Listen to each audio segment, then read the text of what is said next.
una pechi? Mascara sema. Mascara yechera. Chengeta mascara yako andide. Ukata basa rokutenga. Ne drink. Iyo Pepsi. Ne mwanangu. Ndiye mariko $3. Ne zuro chaiche takararama ngaita share upo kubikisa ne January disease. Rinofamba rakadisplay redumbutira chikamangai mama. Kwa mari yako wainyepoto unapewa mari utabasa rorateka we kuno. Hatina kutambireso. Unatambira kwa izvozvo wana kupisha. Classmate yangu yatumbonitendera. Aiwa usadaro Purity mwanangu. Tofana kubatsirana. Atichirere mangwana chigokurerawo.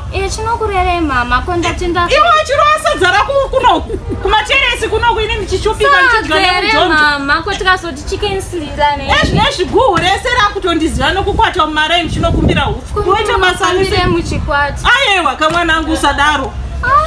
Makutondinyadziswo nemio. Aiwa Purity kana.